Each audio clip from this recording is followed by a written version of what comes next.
Break it down and build with me. Love drunk got me real tipsy. Don't feel affection when you kiss me. Heard you have the nerve when I turn my back to diss me. And like, are you happy or do you miss me? You came for me or you came for the party. You think I'm tripping over your shit? Hardly. Is your ego too big to say I'm sorry? Be careful with me like Cardi. Now my only thought of you is that you are one. Best to call it out, bar none.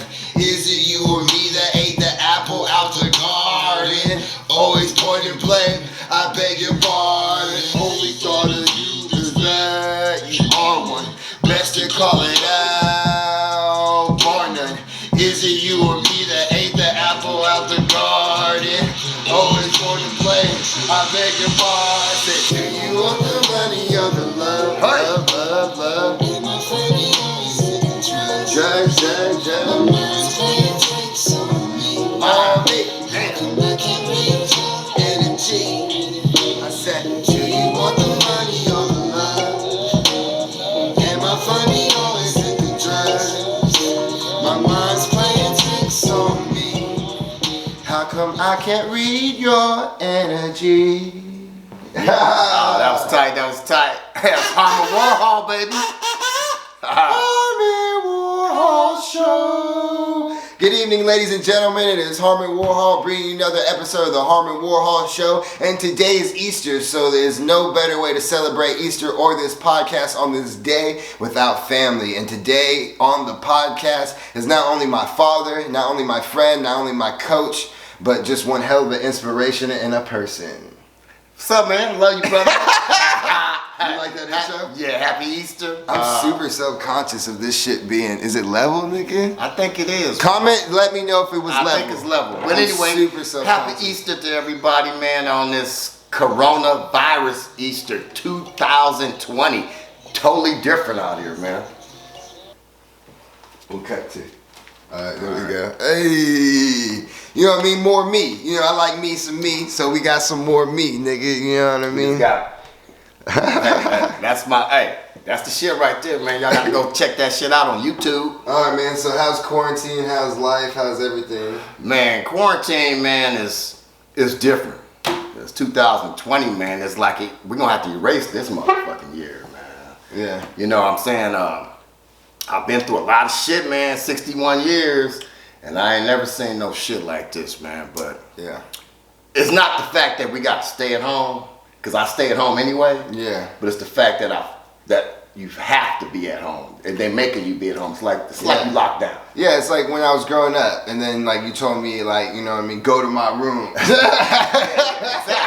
Exactly. I am in my room. I got a TV, got Xbox, got clothes, got shoes, got shit. But I can chill in my room all day. But then when I have to be in my room and I can't come out, yo, shit, it makes me want to come out even that much more, nigga. But I think the positives out of this, man, it makes us think about life a little bit more. Think about family. Think about what we do. Think about family. I think we're getting closer, and I think we're getting closer, even closer than we are or have been. Yeah, and bringing about getting close, me and this nigga, I think either yesterday or the day before, 2 days ago or yesterday, we cried in each other's arms watching All American. Damn. It's actually not a Netflix original. It was on the CW network, right. And it made its way to Netflix. We didn't even know if it was the full, like 2 episodes were the whole show. It maybe be, I don't know, won't even think about it, but it correlated with our lives tremendously just because of sports, athletics, and then relationships. Not only just with fathers and sons, and but also did a lot of, because there's a lot of, like when me and him talk about our lives and stuff, yeah, like it was just me and him a lot of times what we can think of,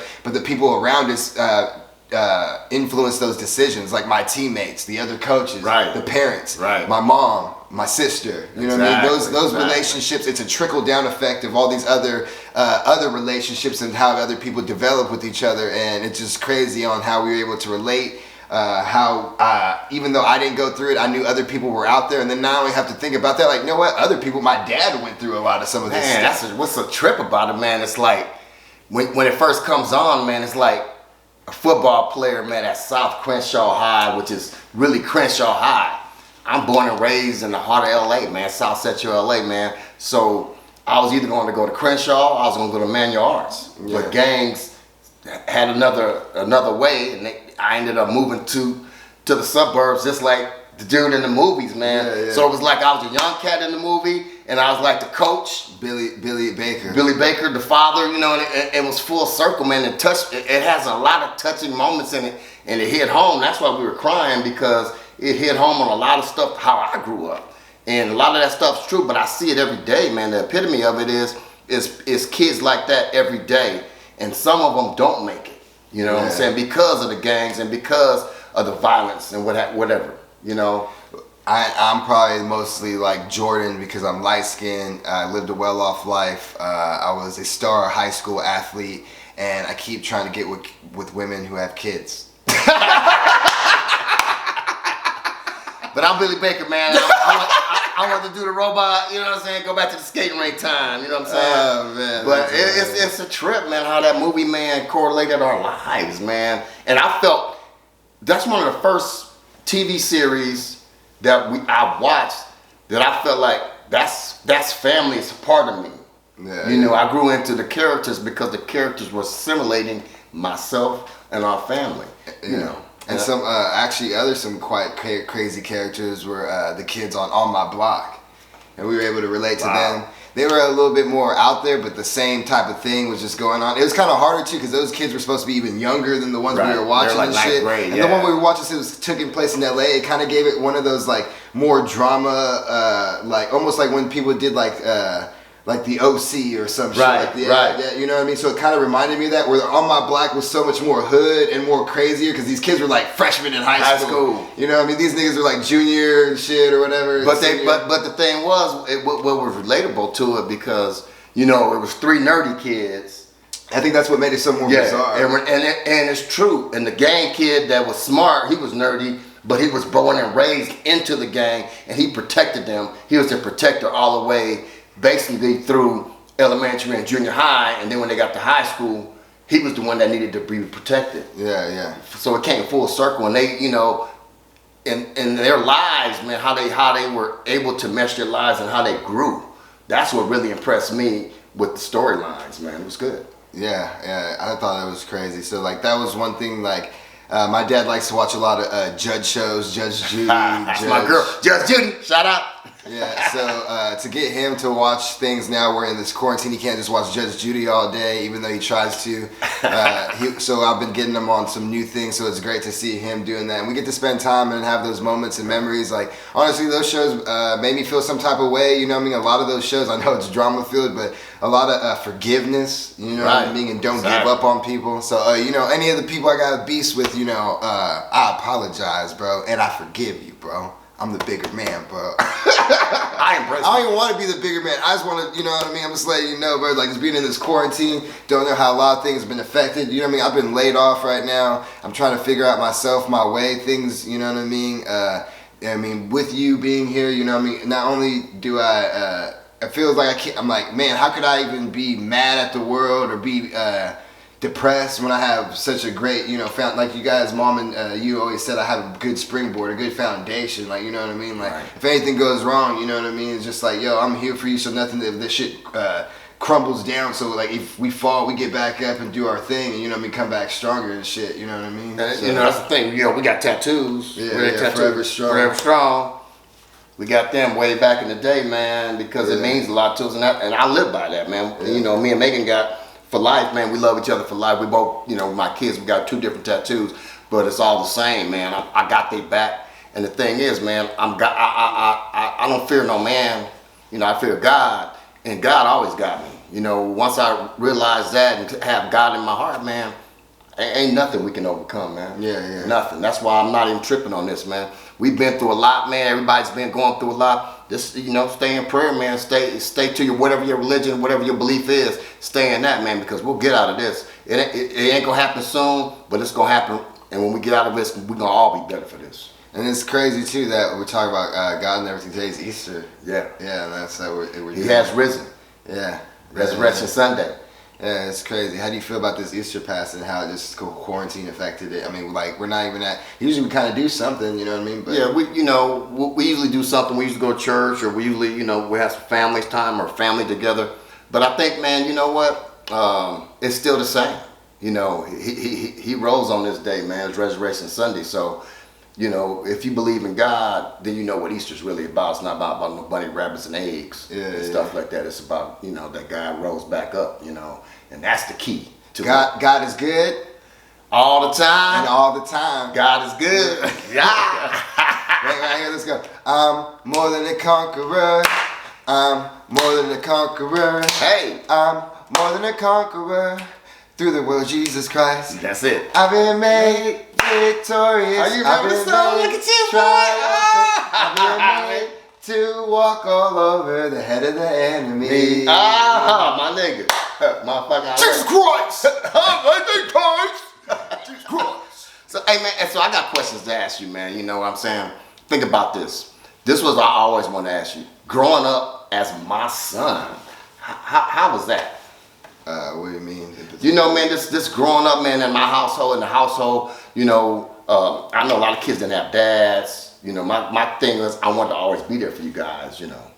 So to be completely honest, since this is on this podcast, we talk about it sometimes every now and then, but maybe not in depth or whatever. But just growing up with you, like I think with a lot of kids too, like when you grow up, your parents know everything, they know everything right. But not only that, but like also I'm looking at it from like an outside perspective, just looking at how you lived your life and things, not even just like your success money-wise or status or whatever. It was just like you were always seemed prepared and what, you know what I mean? You always, even though I was just like, yo, this dude's tripping super hard about stuff, but usually because you did that, other people, you look at other people, you're preventing problems, you know what I'm saying? And the only thing about that is it's like because you do it this way and it works for you, you try to apply it to a lot of people, you know what I mean? So as I grew older, I realized like, oh, the reason it's sometimes it's not that you have the best way or whatever, it's your way that works, you know what I'm saying? Right, that for works me. for you, you know what I mean?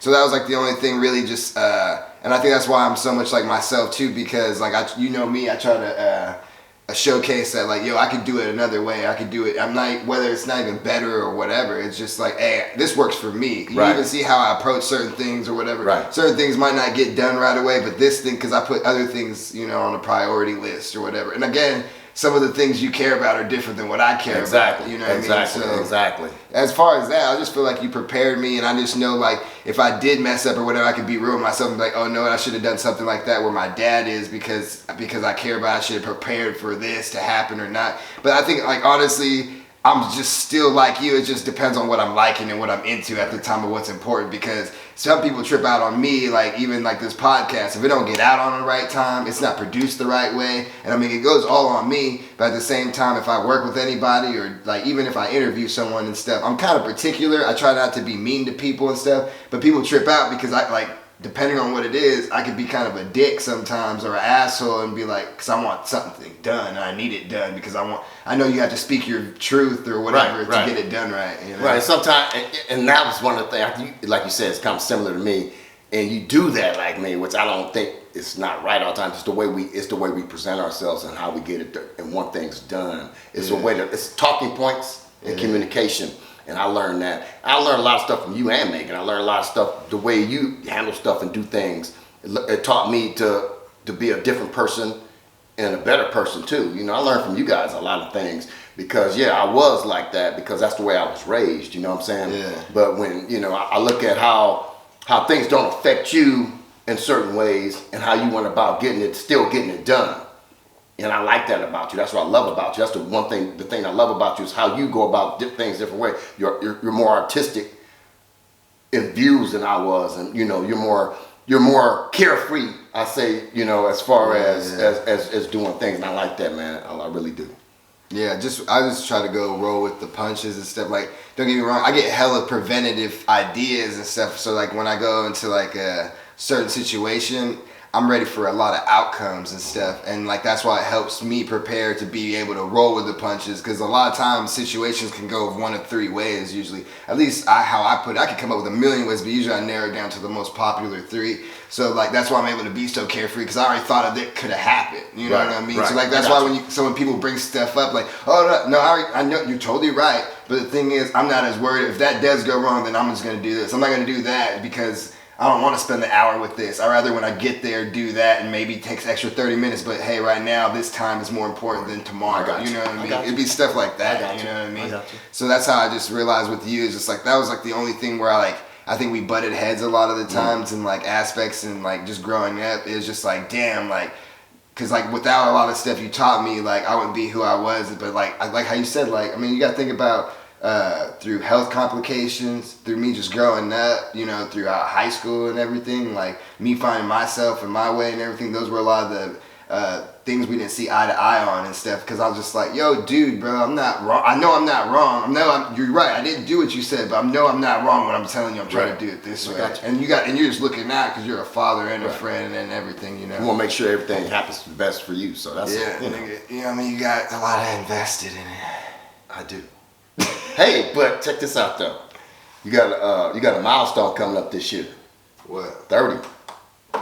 What? 30 days. Yeah, dude, what about it? We can't even throw a party, bro. I was gonna honestly try to go to the winery and rent the $1,000 a night a mansion out and have my friends there and we just show people up during the day, 12 to 6, you know what I mean, and have like a day about it and everything, but it probably won't end up going out that way. I mean, maybe, but again, I gotta, you know, I thought I had the money too, but now I do. But it'd be kind of dumb to put that money down right now and not have a source of income. You know, so it's like fuck. Everything's on hold right now.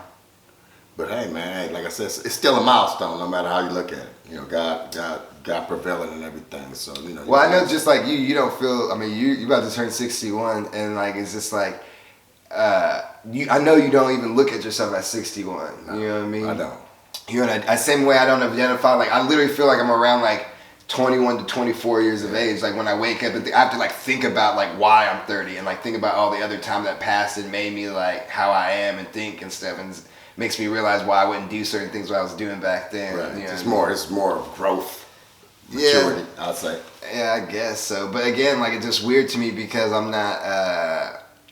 When I look at growth and maturity, like as far as like experiences and like ideas and my motivations, yeah, totally, right? Exactly. But as far as my status in life, I feel like I'm still like just graduated out of high school.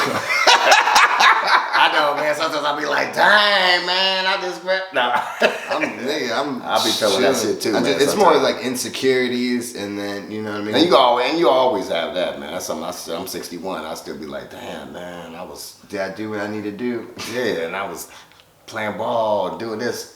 Seemed like it was yesterday, but that shit was like a long fucking time ago. Yeah, it's weird because growing up with you, I know you think of those stuff, but I bet you a bunch of people probably don't think you think like some of those things. You know what I mean? Right. And it's just like funny to think that way because so many people think highly of you, and I'm able to step out. I'm able to step out, you know, and say that to you, which hopefully maybe some people say that with me because I think man, like you know, you doubt yourself about a lot. Yeah, hell yeah, yeah, no doubt. So no gym.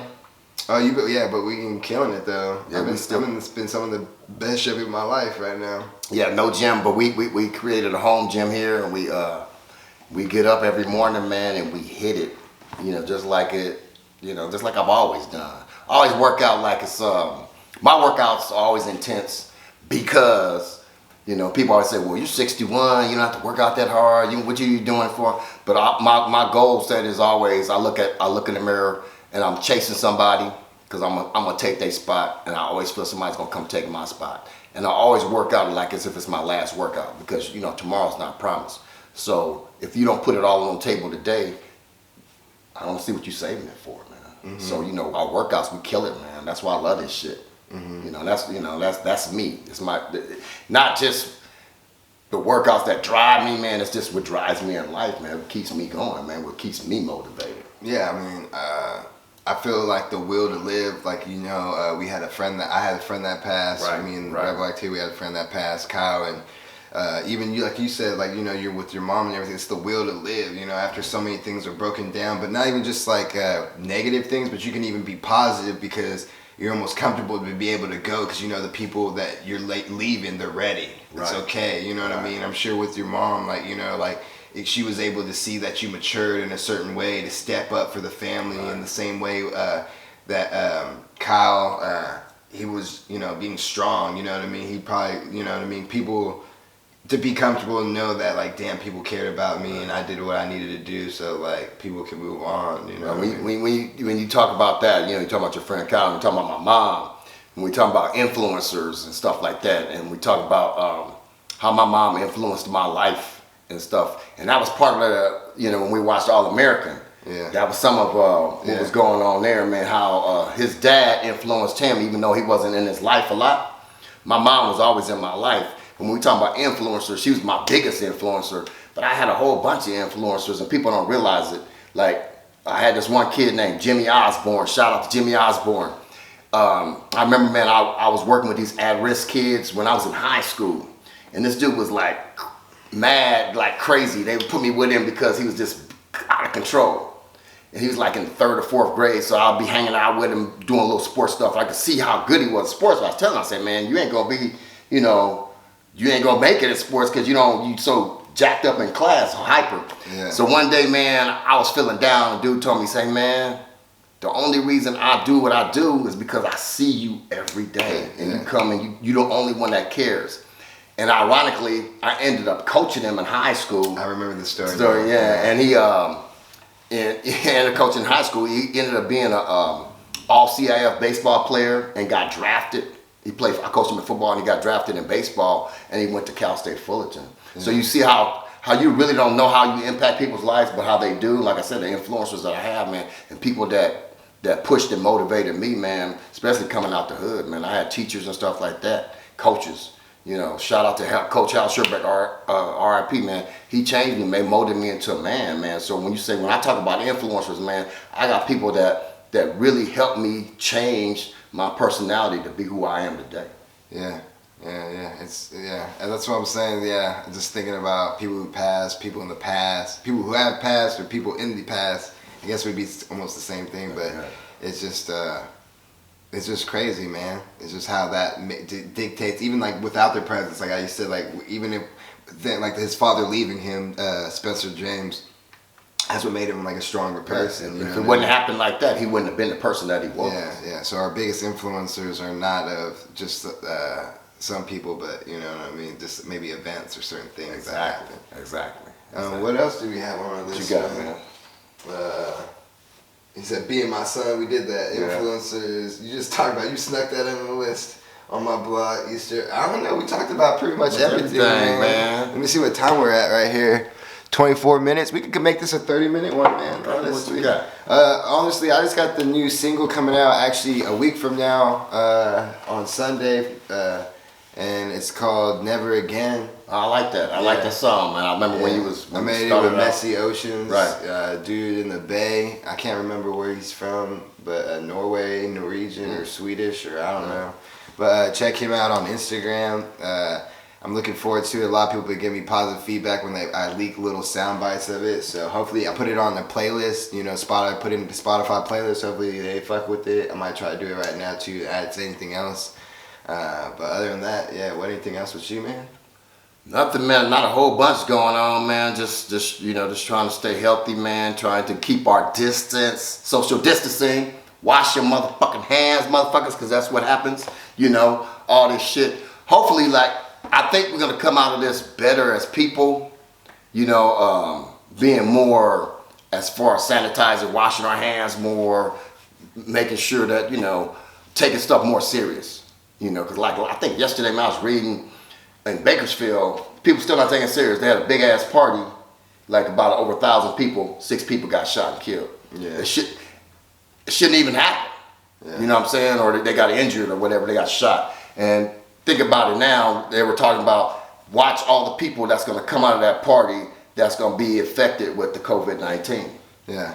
So, we got to be smart about how we do things. We got to take this shit seriously. Because like I said, 61 years, man, I've been through the Rodney King riots. I've been through lockdowns. I've been through the watch riots. When we've been locked down, they brought in all the National Guard. But we ain't never been locked down or had to stay in our houses for this long a period of time.